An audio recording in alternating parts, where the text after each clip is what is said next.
भी बात करेंगे युगल से। छत्तीसगढ़ में वन विभाग का एक और बड़ा कारनामा देखने को मिला है।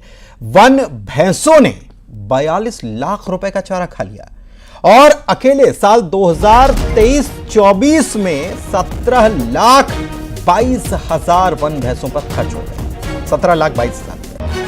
2 साल में चारा और रखरखाव पर 42 लाख रुपए खर्च बता दिए गए। आरटीआई से पूरे मामले का खुलासा हुआ है।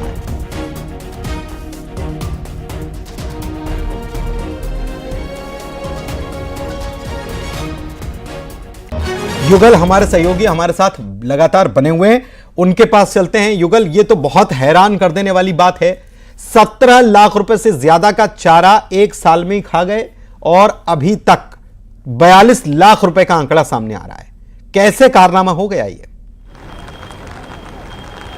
और वन भैंसे कैसे बताएं? वन विभाग का एक बड़ा कारनामा, अजीबोगरीब कारनामा इसे कह सकते हैं। आप सोच सकते हैं कि 2 वन भैंसे 17 लाख रुपए के अगर चारा चट कर जाए, उनके रख रखाव में अगर 6 वन भैंसे थे तो उसमें 42 लाख रुपए अगर खर्च होता है पुनीत, तो अपने आप में अचरज की बात है। उसे हालांकि चना खिलाया गया है, चारा खिलाया गया है और भी दाने हैं वो खिलाए गए हैं, लेकिन इतने वीवीआईपी वन भैंसे अगर कहें तो ये अचरज की बात नहीं है। और बाकायदा ये आम जानकारी नहीं है या फिर कोई किसी ने आरोप नहीं लगाया है, बल्कि वन विभाग से आरटीआई जो वन्य जीव प्रेमी हैं नितिन सिंह भी, उन्होंने एक आरटीआई लगाया था। उस पर एक जवाब आया है, जानकारी आई है। तो टोटल 6 वन भैंसों पर 2 साल में 42 लाख रुपए खर्च किए गए हैं। तो ये अपने आप में चौंकाने वाली बात है। आखिर इतना वीवीआईपी ट्रीटमेंट कैसे दिया गया, क्यों दिया गया, ये जांच का विषय है और ये पहली बार नहीं है।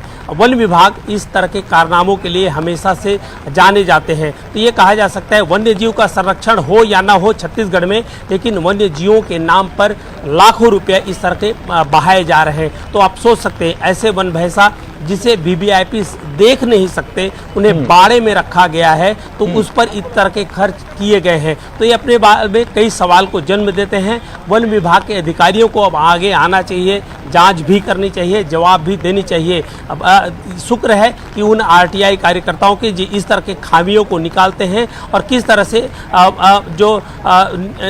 ये कहा जा सकता है कि जो बेजुबानों के नाम पर इस तरह से जो बड़े बड़े जो खेल खेले जा रहे हैं, वो बड़ी आश्चर्य की बात है। जी, वन भैंसा बोलेगा भी तो उसकी भाषा बोली समझ में थोड़ी आएगी, इसलिए शायद ये सब हो जाता है।